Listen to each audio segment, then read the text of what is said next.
और आइए अब आपको बताने जा रहा हूं कि जो प्रेस कॉन्फ्रेंस हुई उस प्रेस कॉन्फ्रेंस में क्या निकल कर आया। ऑपरेशन सिंदूर से आतंकवाद का खात्मा हो गया है। 9 आतंकी ठिकानों को भी ध्वस्त किया गया। भारत की पहुंच में पाक का एक एक इंच था। पाक के एक एक कोने में पहुंचा भारत की सेना ने टॉप आतंकियों को ढेर कर दिया। पहलगाम के बाद पाक के पाप का घड़ा भर गया। पाकिस्तान की हर हरकत का विनाश किया गया। भारतीय सेना ने PL-15 विमान को मार गिराया और हमारे सैन्य ठिकानों पर हमला करना नामुमकिन हो गया। ये सेना ने प्रेस कॉन्फ्रेंस में बताया है। एयर डिफेंस सिस्टम दीवार की तरह खड़ा रहा और भारत के पास एयर डिफेंस सिस्टम का मजबूत ग्रिड है। BSF ने बहादुरी के साथ सेना का साथ दिया और पाकिस्तान की नेवी लगातार निगरानी कर रही है और दुश्मन के जहाज को पास आने का मौका नहीं दिया गया। ड्रोन और शॉर्ट रेंज मिसाइलें सेना ने मार गिराई। हम जब चाहें और जहां चाहें हमला कर सकते हैं। हमारे सभी मिलिट्री बेस पूरी तरह से सुरक्षित हैं। सेना ने यह डिटेल दी है। भारत के सभी हथियार भी पूरी तरह से सुरक्षित हैं। भारतीय सेना अगले मिशन के लिए भी तैयार है।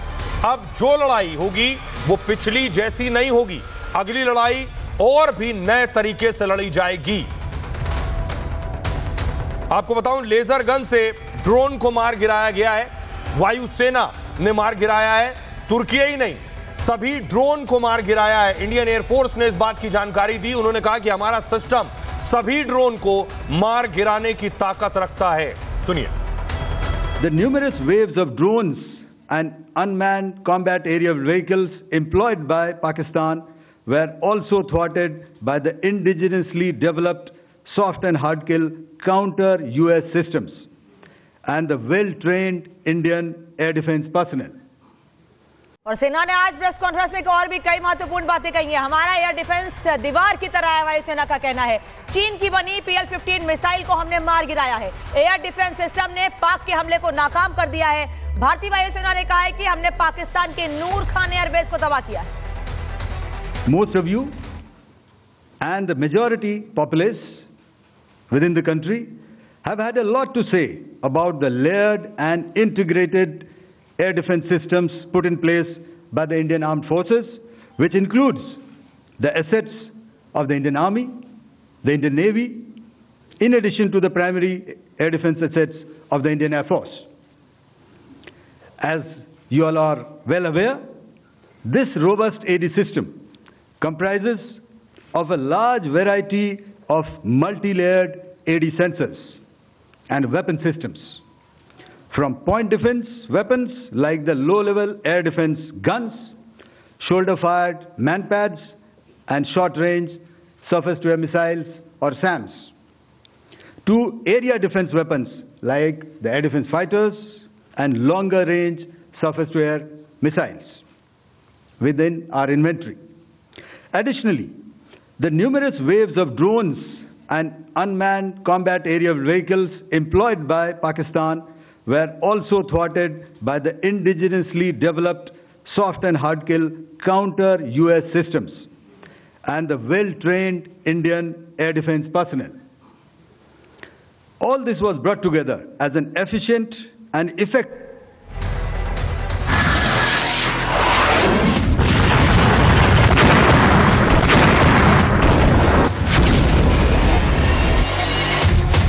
भारत का ऐसा सटीक और करारा प्रहार कि पाकिस्तान का एयरबेस राख में बदल गया। अब पाकिस्तान अपनी बर्बादी का मातम मना रहा है।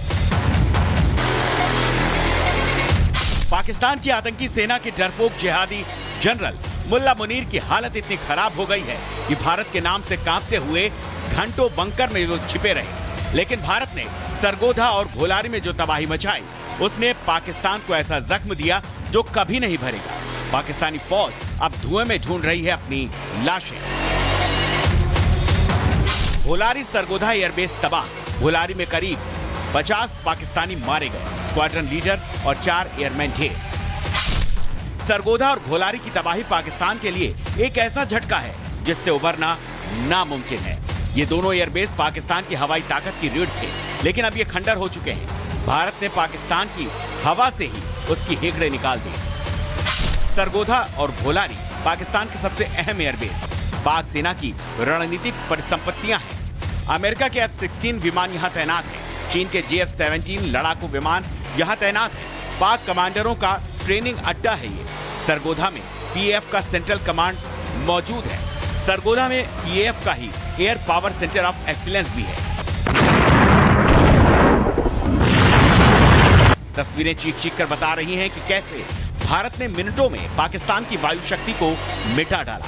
भारत ने अपने दम पर दिखा दिया कि अगर छेड़ा गया तो अब पाकिस्तान का नामो निशान मिटा दिया जाएगा। Bureau report, Republic Bharat. और अरब सागर में हमारी कॉम्बैट तैनाती है। नौसेना दुश्मन के जहाज ने पास आने की हिम्मत नहीं दिखाई नौसेना के पास, क्योंकि अरब सागर में आईएनएस विक्रांत तैनात था और वहां से हमारी पूरी तैयारी थी कि हम कराची लॉक कर सकते थे।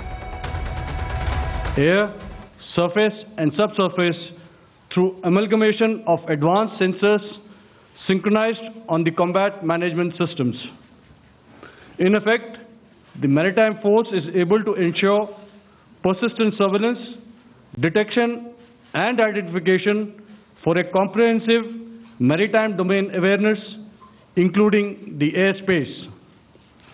Effectively using multiple sensors and inputs, we are maintaining continuous surveillance to degrade or neutralize threats as they emerge or manifest to ensure targeting at extended ranges.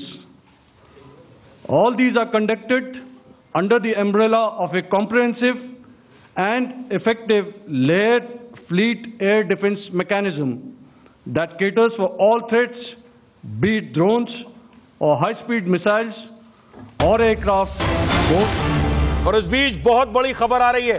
प्रधानमंत्री मोदी देश को संबोधित करेंगे। प्रधानमंत्री नरेंद्र मोदी देश को संबोधित करेंगे, देश से बात करेंगे। रात 8 बजे देश को संबोधित करेंगे प्रधानमंत्री नरेंद्र मोदी। एक तरफ सेना लगातार प्रेस कॉन्फ्रेंस कर रही है, ऑपरेशंस की जानकारी दे रही है और सीज फायर के बाद पहली बार देश को संबोधित करेंगे पीएम मोदी। बड़ी खबर, पिछले लगभग पहलगाम हमले के बाद से 3 हफ्ते तक जो कुछ बैठकें चली हैं, जो देश में माहौल रहा है, उसके बाद किस तरह से भारतीय सेना ने जवाब दिया, पाकिस्तान को घुटनों पर ला दिया, पाकिस्तान ने सरेंडर किया, भारतीय सेना का शौर्य भी देखने को मिला। अब पहली बार प्रधानमंत्री नरेंद्र मोदी देश के सामने आने जा रहे हैं। 8 बजे देश को पीएम मोदी संबोधित करेंगे। देश प्रधानमंत्री नरेंद्र मोदी को सुनना चाहता है कि किन परिस्थितियों में, किन हालात में कैसे फैसले लिए गए, कैसे सेना ने पाकिस्तान से बदला लिया और उसे करारा जवाब दिया है। इस सब के बीच प्रधानमंत्री का दृढ़ संकल्प भी दिखा, वो इच्छा शक्ति भी नजर आई और प्रधानमंत्री ने ये जवाब दिया और कर दिखाया है कि अब भारत वो वाला भारत नहीं है जो जवाब न दे। अब वो वाला भारत है कि किसी बेगुनाह की जान जाएगी और जो भी दोषी होगा उस पर करारा वार किया जाएगा। प्रधानमंत्री ने पिछले कुछ दिनों में ये साबित भी किया है और ये कर दिखाया है। अब देश के लोगों को संबोधित करेंगे, देश के लोगों के सामने प्रधानमंत्री बताएंगे